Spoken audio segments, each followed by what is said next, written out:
The Grand Council chamber of the Athari hegemony was not designed for silence, yet silence was the only occupant that dared to linger in the vast, vaulted expanse of the Hall of Celestial Resonance.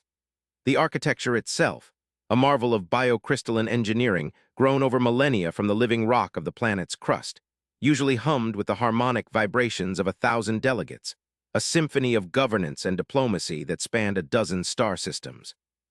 But today the walls were mute, the crystalline veins dull and gray, reflecting the suffocating dread that had settled upon the capital world like a shroud of lead. High Counselor Valen, his chitinous-plating brittle with age and his compound eyes dimmed by the weight of too many cycles of leadership, stood at the apex of the central dais, looking down into the amphitheater where the representatives of the surviving coalition species gathered. They were not debating trade routes or territorial disputes. They were not arguing over mining rights in the asteroid belts or the finer points of hyperlane etiquette. They were waiting for the end. The holographic projection suspended in the center of the room, usually a vibrant tapestry of blue and gold representing the influence of the coalition, was now dominated by a bleeding, encroaching stain of angry crimson. It was the color of the iron-bound crimson retribution, the armada of the zealots of Kruk, a force that did not negotiate, did not pause, and did not spare. They were a tidal wave of fanatical fury that had washed over the outer colonies in a matter of weeks, leaving nothing but glassed surfaces and orbital debris fields in their wake. The iron-bound crimson retribution was not merely a fleet. It was a crusade, a moving extinction event fueled by a dogma that declared all other forms of life impure, fit only for the furnace of their star gods. Valen gripped the edges of his podium, his talons scratching against the polished stone, and felt the tremors of distant orbital bombardments vibrating through the floor, a rhythmic drumming of doom that grew louder with every passing hour. The fear in the room was a palpable thing, a thick miasma that tasted of ozone and pheromones of distress. The aquatic xylos representatives floated in their suspended tanks, their tentacles knotted in anxiety, their bioluminescence flashing in erratic, terrified patterns. The lithid golems of the deep core sat motionless, resembling statues of grief, their internal furnaces dimmed to a low, mourning ember. Even the avian Ethelgard, usually so proud and vocal, sat with their wings folded tight against their bodies, their beaks lowered in resignation. There was no strategy left to discuss, no fleets left to marshal. The coalition's defense forces had been shattered at the Battle of the Black Nebulae, their ships torn apart by the brutal, kinetic weaponry of the Ironbound. The enemy did not use elegant energy shields or refined lasers. They used massive slugs of accelerated tungsten, magnetic grappling hooks, and boarding torpedoes filled with frenzied warriors. They fought with a visceral industrial savagery that the refined civilizations of the coalition could not comprehend, let alone counter. Valen cleared his throat, a dry, clicking sound that echoed too loudly in the stillness, and the eyes of the assembly turned upward toward him, desperate for a lie that could offer comfort. He had none. He looked at the projection, at the crimson stain that was now encircling the home system, closing the net around the last bastion of their civilization. "The perimeter buoys have gone silent," Valen said, his voice amplified by the acoustics of the hall, sounding hollow and defeated. "The iron-bound fleet has entered the gravity well of the 6th planet. They are burning hard for the capital. We estimate orbital insertion in less than 3 standard rotations." A murmur of despair rippled through the chamber, a low tide of weeping and chattering teeth. A representative from the trade guilds, a small, furry creature with trembling hands, stood up, his voice cracking. "Is there no word from the deep rim? Did the probes find nothing? The legends? Surely in our desperation we can hope for the legends." The room fell silent again, but the quality of the silence changed. It shifted from despair to a weary, cynical pity. The legends. The myths of the precursors, the pale walkers, the architects of the void. Every species had some version of the story, buried deep in their prehistoric folklore or etched onto the ruins of dead moons. They spoke of a race that had walked the stars when the galaxy was young, a species of bipedal giants who built ships of impossible density and wielded the power of stars in their hands. But they were ghosts, phantoms conjured by primitive minds to explain the inexplicable artifacts found drifting in the dark sectors. To invoke them now was the last refuge of the insane. Valen sighed, his hearts heavy. The probes were destroyed, representative, and even if they were not, myths do not stop tungsten slugs. Legends do not intercept kinetic kill vehicles. We are alone. We have always been alone against the dark. The hopelessness of his statement seemed to drain the last reserves of energy from the room. The holographic map flickered, the crimson stain pulsing as if it were a living heart, beating in time with the approaching slaughter. But then, a sound cut through the heavy air, not the wail of a siren, nor the rumble of bombardment, but a tone. A deep, resonant harmonic that seemed to originate from the very air itself, vibrating in the chest cavities of every being in the hall. It was a low, thrumming bass note, pure and clean, unlike the chaotic noise of the iron-bound engines. The delegates looked around in confusion, their senses assaulted by a sensation of pressure, as if the atmospheric density of the room had suddenly doubled. Valen looked up at the sensor dome above the dais, his mandibles twitching. "Report! Is this a new weapon? Has the bombardment begun?"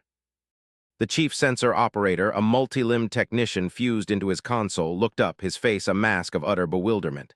"High Counselor, it is not a weapon, it is a displacement, a massive gravitational displacement. Something has entered the system, something impossible." The holographic map shifted violently. The crimson stain of the iron-bound fleet, which had been an organized, predatory formation, suddenly scattered on the display. New icons appeared, not red, not blue, but a stark, blinding white. It was not a fleet. It was a single signal, a single object. The scale indicators on the map recalibrated rapidly, shrinking the representation of the planet and the enemy fleet to accommodate the sheer size of the anomaly that had just translated from hyperspace directly into the high orbit of the capital. "Size?" Valen demanded, his voice trembling. "What is the size?"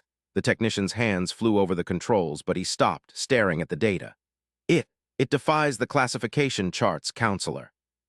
It registers as a planetary body, but its density is metallic. It is not a moon. It is constructed by the gods. It is a ship."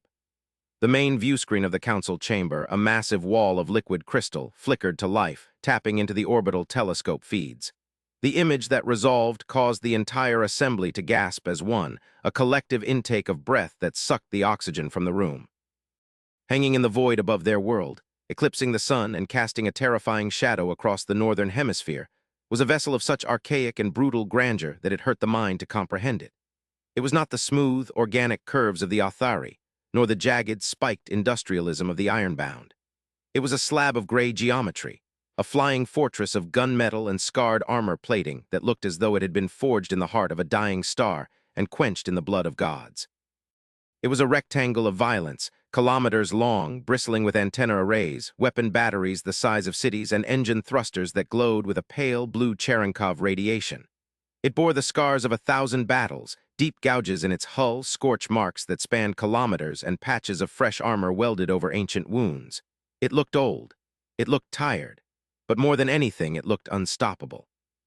Along its flank, painted in white letters that stood kilometers high, was a script that the universal translators struggled to parse before finally settling on a translation that chilled Valen to his marrow. UNS AETHELRED, Class, World Breaker. "The mythical battleship," the Trade Guild representative whispered, falling to his knees. "The Iron Mountain, the last argument, it is real." The ironbound Crimson Retribution, the fleet that had terrified the sector for a generation, suddenly looked like a swarm of insects buzzing around a sleeping dragon. The sensor operator spoke again, his voice barely a whisper. "High Counselor, the ironbound fleet is hailing the object. They are demanding its surrender. They are opening fire." On the screen, the tiny pinpricks of light that represented the ironbound capital ships unleashed a storm of munitions. Nuclear torpedoes, kinetic slugs, plasma lances, enough firepower to crack the crust of a habitable world, streaked toward the gray Leviathan. The council watched in horror, expecting the ancient ship to buckle, to explode, to vanish under the onslaught. But the ship did not move. It did not raise energy shields. It simply existed. The munitions struck the gray hull, blossoming into silent flowers of fire and debris. Smoke and plasma washed over the armor, obscuring the vessel for a moment. When the clouds cleared, the Ethelred was untouched. The scorch marks were barely visible against the existing scars of history. It hadn't even bothered to vie it from its course. For a long, agonizing minute, the great ship did nothing. It drifted closer to the planet, ignoring the frantic buzzing of the enemy fleet. Then the deep harmonic tone returned, louder this time, vibrating the very foundations of the council hall. The communications grid was overridden. Every screen, every datapad, every personal device in the chamber went black, then resolved into a simple, stark image. It was not an alien monster, nor a being of light. It was a face. a bipedal, soft-skinned face with binocular vision and a patch of coarse hair on the top of its head. It was a human. The face was lined with age, scars running down one cheek, eyes the color of steel and ice. The figure wore a uniform of dark charcoal, devoid of ornamentation save for a single silver bar on the collar. The voice that spoke was not synthesized. It was raspy, deep, and carried the weight of absolute authority. "This is Admiral Vance of the United Nations Space Command vessel Ethelred. We have detected a distress beacon of Category Omega. We have detected the unauthorized bombardment of a civilian population center. Identification confirmed. Ironbound Crimson Retribution Fleet assets." The Admiral paused, looking down as if reading a tedious report. "You are in violation of the Galactic Armistice of the 43rd Millennium. You have 10 seconds to power down your weapons and prepare to be boarded. This is your only warning." The silence in the council chamber was absolute. The Galactic Armistice? The 43rd Millennium? These were terms that meant nothing to the Authari, nothing to the Coalition. They implied a history, a legal framework, a hierarchy that predated their own civilization by eons. The arrogance of the demand was staggering. One ship against the entire ironbound armada, but the ironbound did not power down. Infuriated by the dismissal, the enemy warlord, whose screeching voice cut into the channel, screamed defiance. "We are the retribution. We are the fire that cleanses. You are nothing but a relic of dead metal. Burn, burn with the rest of them." The ironbound fleet maneuvered, hundreds of destroyers and cruisers forming a kill box around the human vessel, pouring everything they had into a concentrated point on the ship's midsection. The admiral on the screen did not flinch.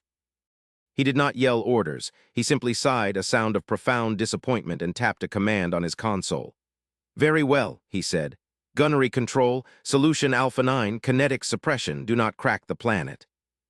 What followed was not a battle. It was an execution. It was a lesson in physics delivered by a teacher who had run out of patience. From the flanks of the Ethelred, ports opened, not energy cannons, but railgun batteries the size of skyscrapers. There was no flash of lasers, only the invisible, terrifying snap of magnetic acceleration.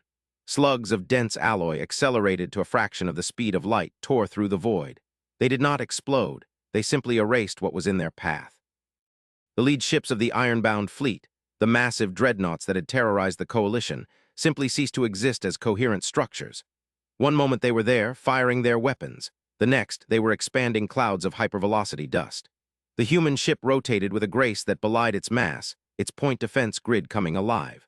Thousands of smaller turrets wove a net of flak and interceptor fire that vaporized incoming torpedoes kilometers before they could touch the hull. It was mechanical, precise, and devoid of rage.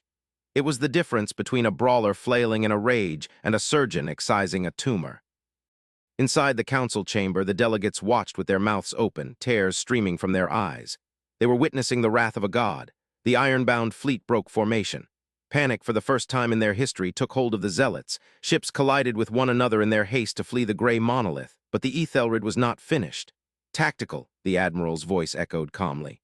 "They are attempting to scatter, deploy the gravity tethers, lock them down." From the underside of the human vessel, glowing blue beams lashed out, not cutting but grabbing. They struck the engines of the fleeing ironbound ships, anchoring them in space, dragging them to a halt against the thrust of their own drives. The physics-defying technology rendered the enemy helpless, pinned like insects on a board. Within 20 minutes, the ironbound Crimson Retribution, the scourge of the sector, was reduced to burning wrecks and immobilized hulks.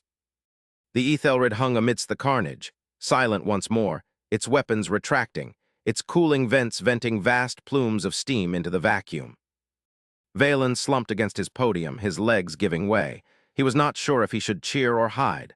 The power they had just witnessed was capable of enslaving the galaxy in a week, if these humans were sea. Enquirers, the Coalition had merely traded a butcher for a tyrant. The screen flickered again and Admiral Vance reappeared. His expression had not changed. He looked tired. "Ironbound fleet neutralized," he stated flatly. "Authari High Council, this is the Ethelred. We represent the Terran stewardship. We apologize for the delay in our arrival. The cryo-wake cycle takes time and the galaxy is vast. We are sending a shuttle to your surface. Prepare a landing zone. We have much to discuss." The connection cut. The hall remained silent for a long time until Valen slowly stood up, smoothing his ceremonial robes. "Open the blast doors," he whispered. "Clear the grand plaza and bring out the ancient tapestries, the ones we hid, the ones with the pale walkers." He looked at the bewildered delegates. If they wanted us dead, we would be ash. They want to talk, so we will talk. The descent of the human shuttle was an event that would be etched into the planetary history for generations. It was not a sleek silver dart like the Authari craft, but a blocky utilitarian brick of a ship, painted in the same dark gray as the mothership, roaring down on pillars of fire that scorched the landing pad. It landed with a heavy thud that cracked the pavement, its hydraulics hissing as the ramp lowered. Valen stood at the head of the delegation, shivering in the cool morning air, flanked by his guards who held their ceremonial pikes with trembling hands. Mist curled around the landing gear. Then boots struck the metal ramp, heavy, rhythmic steps. A squad of soldiers descended first. They were clad in powered armor that added a foot to their height, faceless helms glowing with internal HUDs, rifles magnet-locked to their chests. They moved with a fluidity that was unnerving, scanning the perimeter not with aggression but with professional paranoia. They fanned out, creating a secure corridor, and then stood motionless like statues of war. Finally, the Admiral emerged, flanked by two other officers, one carrying a datapad, the other a heavy metal case. Vance wore no armor, only his uniform and a heavy coat against the wind. He walked up to Valen, towering over the Authari counselor, and stopped. Valen bowed low, spreading his arms in the gesture of total submission. "Great lords of the void," he began, his voice shaking. "We yield to your might. The Authari hegemony is yours. We ask only for mercy for our civilians." He waited for the demand of tribute for the order of execution. Instead, he felt a gloved hand gently touch his shoulder. He looked up, startled. Admiral Vance was frowning, a look of genuine confusion on his face. "Stand up, counselor," the human said, his voice softer than it had been on the comms.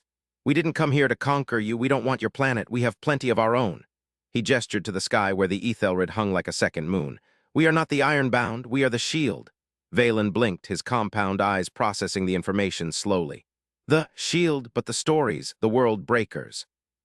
"A mistranslation," the officer with the datapad said, stepping forward. She was younger, her eyes bright with curiosity.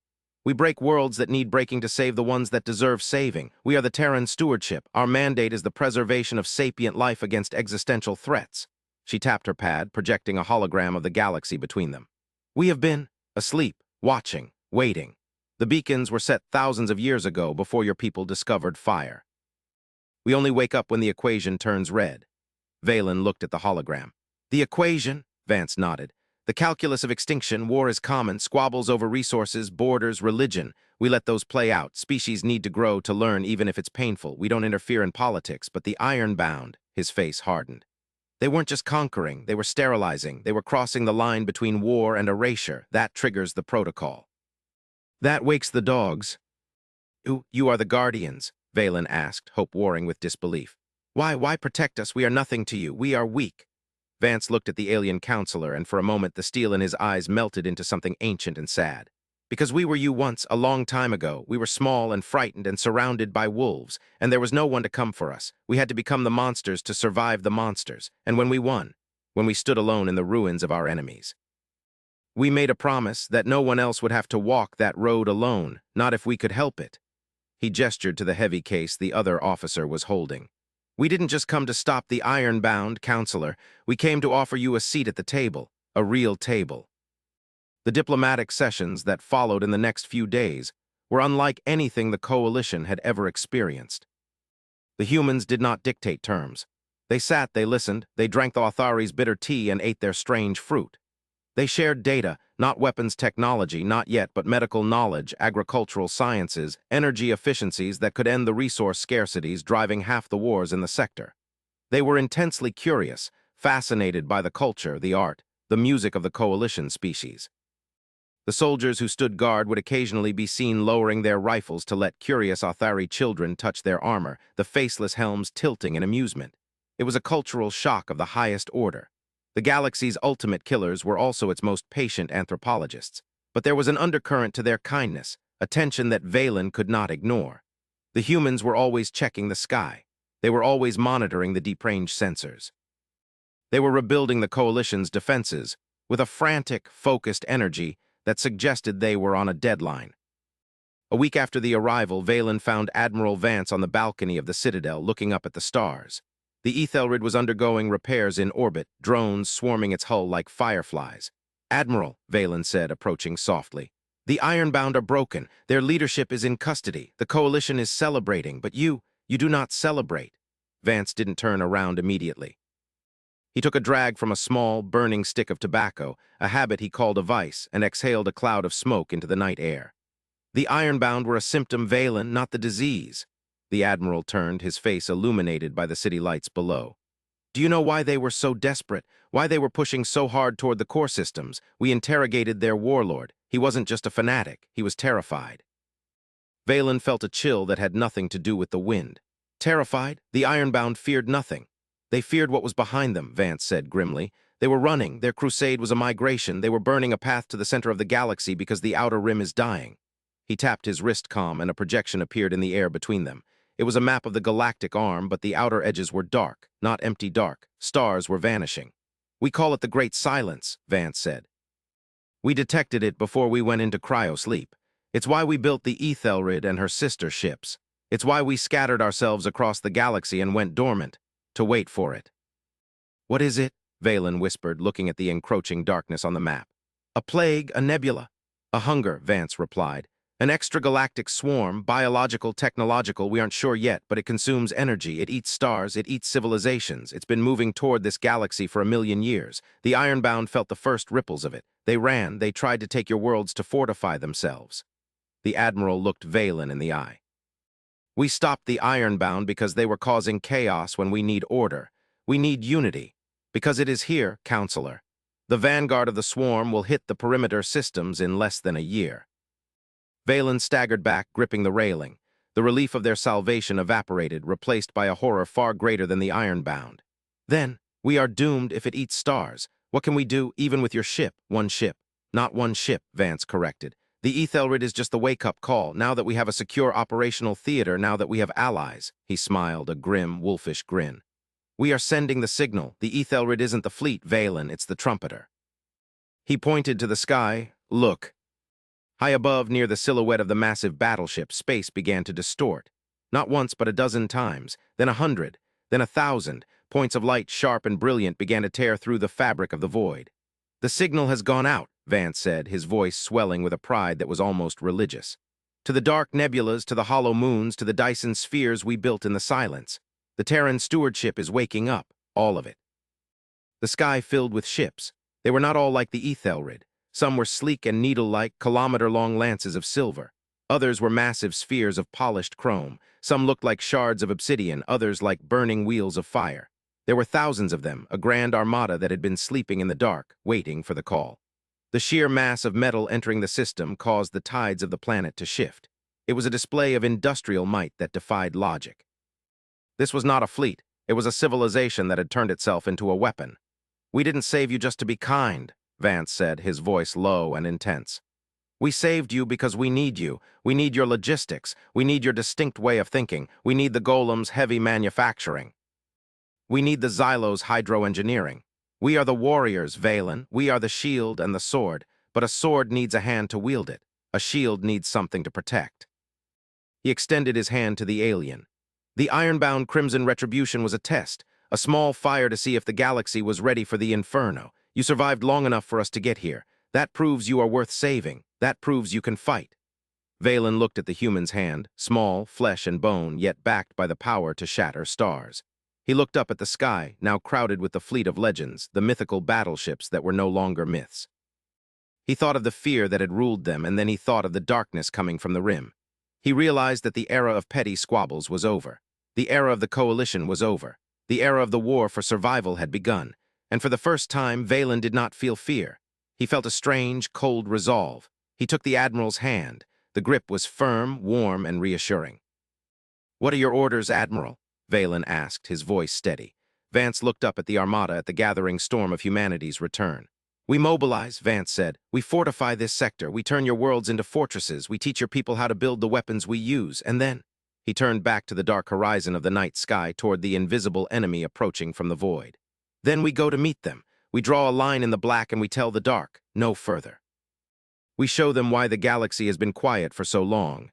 The Admiral paused, his eyes reflecting the starlight. "It wasn't empty, Counselor, it was holding its breath. And now we scream." The wind picked up on the balcony, carrying the sound of distant sonic booms as the human shuttles descended in waves, bringing engineers, doctors, and soldiers. The integration had begun. The Authari, the Xylos, the Golems, and the humans were no longer separate species. They were the crew of a galaxy preparing for siege. Valen stood by the human admiral, watching the dawn break over a world that had been saved from one apocalypse only to be drafted into a war against another.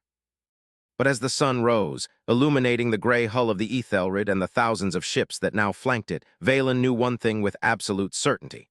The myths were real. The giants walked again, and if the darkness wanted to eat this galaxy, it was going to choke on the bone. The mythical battleship had come for the retribution, but it stayed for the war. And humanity, the ancient, sleeping guardians, had finally clocked back in. The months that followed the arrival of the Terran stewardship were a blur of frenetic activity that transformed the Authari capital and the surrounding systems. The concept of impossible was systematically dismantled by human engineers who viewed the laws of physics as mere suggestions rather than hard rules. The Ethelred, now permanently stationed in high orbit as the command hub, became a pilgrimage site for Authari scientists. They would shuttle up to the great gray slab, trembling with reverence, only to be met by gruff, coffee-drinking human technicians who would hand them a wrench and tell them to help calibrate the graviton emitters. The mystique of the gods evaporated, replaced by a profound respect for a species that treated the manipulation of fundamental forces with the casual familiarity of a carpenter working wood. Valen spent his days in the war room aboard the Ethelred, a chamber of screens and tactical hololiths that hummed with the data of 1 billion sensors. He watched as the Terran fleet deployed. They didn't just sit in orbit, they went to work. The asteroid belt was consumed. Massive automated refinery ships, part of the human wake-up wave, clamped onto planetoids and chewed them into raw materials in days. Great skeletal frames of orbital shipyards began to grow around the Authari moons. The humans were not just building ships, they were building infrastructure to support a total war economy. They introduced the coalition to the fabricators, molecular printers that could produce armor plating, circuit boards, and rations from raw carbon and silicon.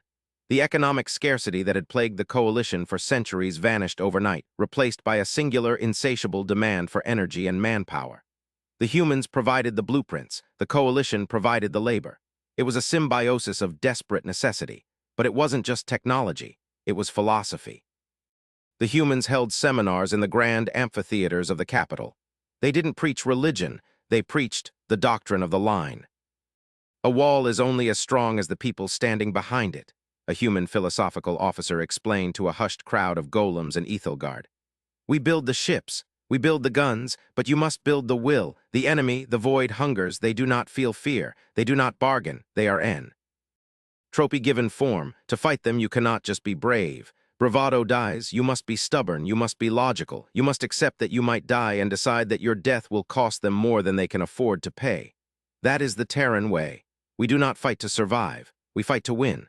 Survival is just a byproduct of victory. This mindset was alien to the Authari, who had always sought harmony and avoidance of conflict.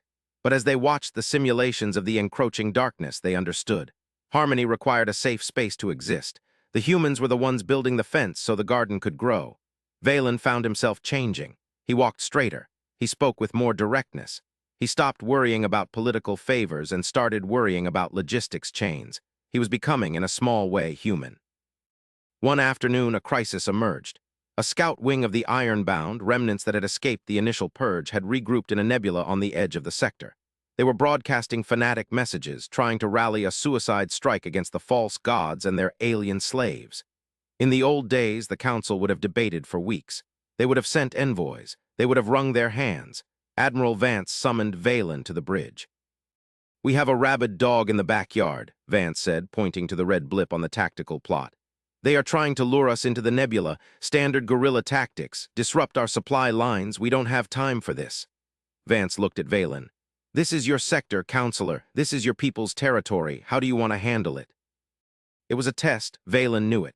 The humans could wipe the rebels out with a thought, but Vance was stepping back. He was offering the command. Valen looked at the nebula. He thought of the cities the Ironbound had burned. He thought of the darkness coming from the rim. Mercy to the rabid dog was cruelty to the innocent. "They have refused surrender," Valen asked. "Twice," Vance replied. "They say they will die before they bow to machines." Valen nodded slowly. "Then grant them their wish, but do not send a fleet. It validates them as a threat. Send the drones and broadcast the footage. Let the galaxy see that fanaticism is not strength, it is merely inefficiency. Vance smiled, a genuine, proud smile. Inefficiency, I like that, make it so. The operation was over in an hour. No human or Authari lives were risked. A swarm of autonomous combat drones, controlled by Authari operators trained by human tactical AIs, descended on the nebula. The iron-bound ships, cobbled together and desperate, were dismantled with surgical precision. The footage was broadcast to every system in the coalition. It wasn't glorious, it wasn't heroic. It was cold, clinical, and final. It broke the spirit of the remaining iron-bound sympathizers not with cruelty, but with the utter futility of their cause. The message was clear. The adults are back in the room. Sit down. As the year progressed, the first signs of the Great Silence began to manifest physically. Deep-range observatories, upgraded with Terran lenses, picked up the anomalies. Stars in the distant perimeter weren't just vanishing, they were being shrouded. Dyson swarms of biological matter were wrapping around suns, draining them to feed the approaching hive. The sheer scale of the threat was paralyzing. These were not ships, they were cosmic events, but the humans did not panic. If anything, they became more focused. The Ethelred was joined by 5 other vessels of its class: the Invictus, the Silent Forge, the Terra Nova, the Hammer of Dawn, and the Pale Horse. Each was unique, designed for a specific doctrine of war. The Silent Forge was a mobile factory that could eat moons and spit out destroyers. The Pale Horse was a stealth carrier, a void of blackness that carried millions of cloaked fighters. The day the Vanguard arrived, the system was ready. The sky above the Authari homeworld was no longer black. It was a lattice of steel and light. The Coalition Defense Force, now integrated into the Terran Stewardship Auxiliary, manned the orbital rings. Valen stood on the bridge of the Ethelred next to Admiral Vance. The sensors screamed. A rift opened at the edge of the system, not the clean blue of hyperspace, but a tearing, purple bruise in reality. From it poured the swarm. They looked like crystals grown wild, jagged shards of purple and black pulsing with an inner, sickly light. They didn't fly, they flowed, a river of glass and hunger. There were millions of them. They threw themselves against the defensive grid like a tsunami hitting a seawall. "Shields up," Vance ordered, his voice calm amidst the chaos. "Pattern Delta 6, let them break against the hard light." The battle that ensued was visible from the surface of the planet in broad daylight. The sky erupted in flashes of gold and violet. The Terran ships held the line, their heavy railguns, punching holes through the swarm, shattering the crystalline entities. The Authari fleets, flying in support, unleashed volleys of plasma, their movements synchronized with the human heavyweights. It was a meat grinder. The swarm had numbers, but the coalition had the wall. For 3 days, the sky burned. Debris rained down, burning up in the atmosphere, creating auroras of multicolored fire. There was a moment on the second day when the line wavered.